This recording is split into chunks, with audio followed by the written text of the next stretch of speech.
Hello everyone, आज हम बात करने वाले हैं एनडीए सेकेंड जो कि 2024 में होने वाला है।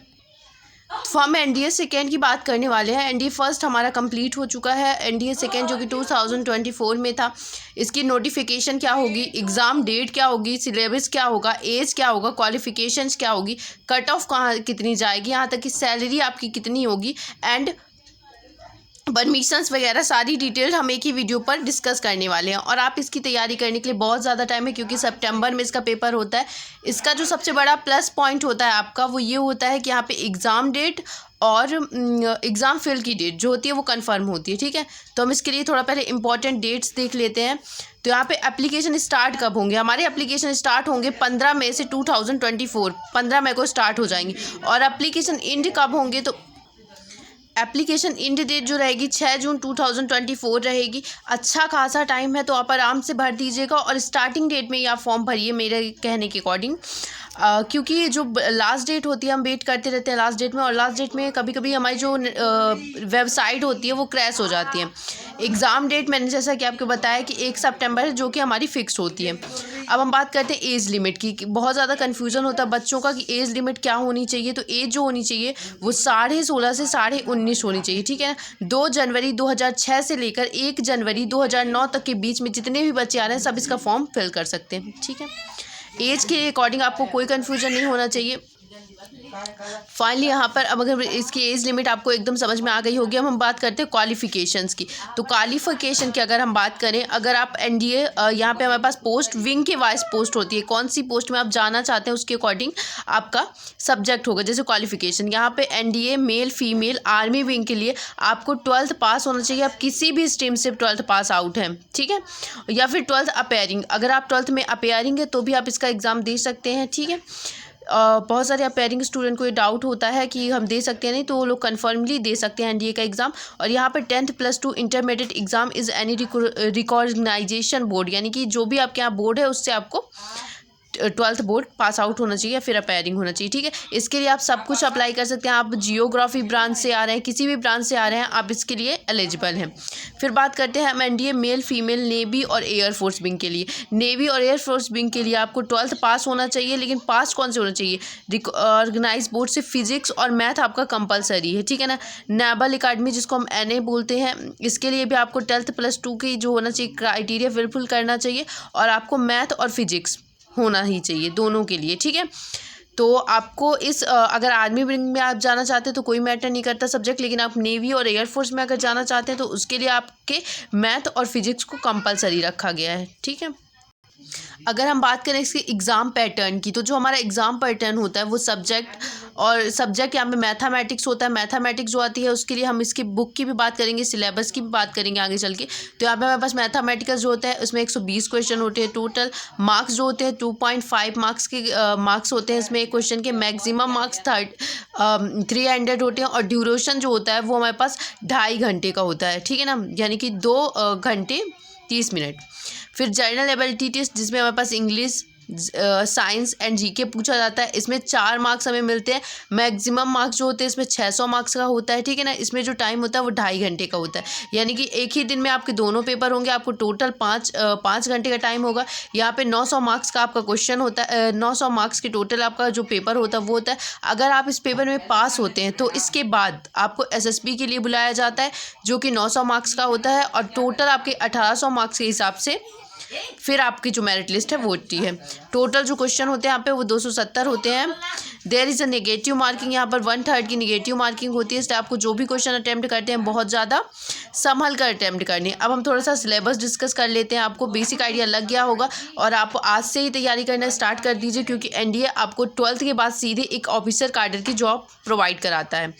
तो यहाँ पे मैथमेटिकल्स की बात करें अगर, तो यहाँ पे हमारे पास अलजेब्रा आता है, मैथमेटिकल एंड डायमेंशन आता है, ट्रिग्नोमेट्रिक आता है, एनालिस्टिक ज्योमेट्री 2 and 3 डायमेंशन आता है, डिफरेंशियल कैलकुलस आता है, integral calculus and differential equation आता है, वेक्टर अलजेब्रा आता है, प्रोबेबिलिटी आती है, और स्टैटिक्स आती है। इसी चैनल पर आपको मैं सारी मैथमेटिक्स कंप्लीट करवा दूँगी। इसके लिए अगर आप सेल्फ स्टडी करना तो यहाँ पर आपको 11th-12th की मैथ कंप्लीट करनी खुद से अगर आप करना चाहते हैं। RD शर्मा करके एक बुक आती है और एक NDA IIT JEE करके बुक आती है, वो भी आप लगा लीजिएगा। तो इतने में आपका इनफ है मैथ।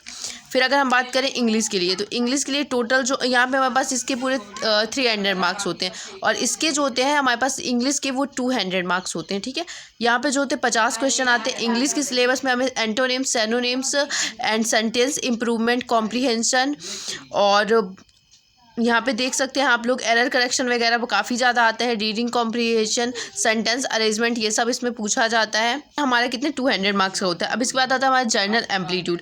जर्नल एम्पलीट्यूड जो होता है तो यानी कि यहाँ पे 600-400 मार्क्स का हमारे पास GK के अंदर से आता है जर्नल एम्पलीट्यूड के। इसके अंदर सब कुछ अलग अलग डिवाइडेड होते हैं। इसमें हमारे पास NCERT हिस्ट्री, मॉडर्न हिस्ट्री और ये जियोग्राफी, इंडियन इकोनॉमिक्स, बायोलॉजी और केमिस्ट्री से हमारा 100 मार्क्स का आता है। फिजिक्स से अकेले 100 मार्क्स का आता है और सभी में अलग अलग जो टॉपिक होते हैं वो डिवाइड होते हैं। जैसे इसके बाद अगर हम बायोलॉजी, केमिस्ट्री में 100 मार्क्स का हमारा आता है। ठीक है, फिजिक्स से 100 मार्क्स का आता है। इसके बाद अगर हम पूछेंगे सेकंड किस में आता है, तो सेकंड हमारा करंट अफेयर्स आता है, वो आता है हमारे पास। इसके बाद जो सबसे ज़्यादा नंबर का पूछा जाता है वो करंट अफेयर से पूछा जाता है। इसके बाद जियोग्राफी से, इन सब में डिवाइडेड होते हैं आपके मार्क्स टोटल बताएं तो। ठीक है ना, अब इसके कट ऑफ की बात कर ली जाती है। आगे आपको 900 में कितने सारे मार्क्स लाना होता है, तो NDA फर्स्ट 2023 में जो हमारे पास 900 मार्क्स था उसमें क्या था, इतने मार्क्स हमारे पास आउट ऑफ 900, यानी कि रिटर्न में आपको 301 मार्क्स, जो कि उसके आधे भी नहीं है, उतने लाने होते हैं।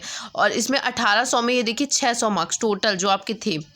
ऐसे ही NDA सेकेंड 2022 की बात करें तो उसमें जो हमारा 900 में कट ऑफ गया था वो 316 गया था और 1800 SSB के बाद वाली जो मेरिट लिस्ट थी उसमें 678 गया था।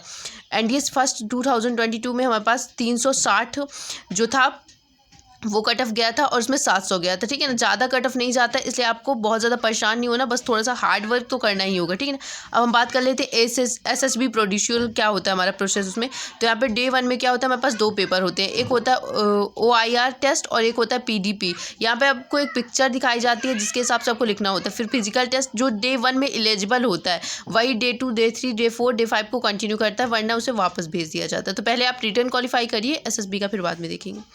और फिजिकल स्टैंड की भी बात कर लेते हैं हम लोग की जेंडर और यहाँ पे एयरफोर्स ग्राउंड ड्यूटी के लिए बहुत इंपॉर्टेंट है, इसको थोड़ा सा ध्यान से देखिएगा। ग्राउंड ड्यूटी के लिए अगर आप मेल हैं तो आपको आर्मी के लिए 157 चाहिए हाइट और एयरफोर्स के लिए 157.5 सेंटीमीटर, नेवी के लिए 157 यानी 157 ही चाहिए।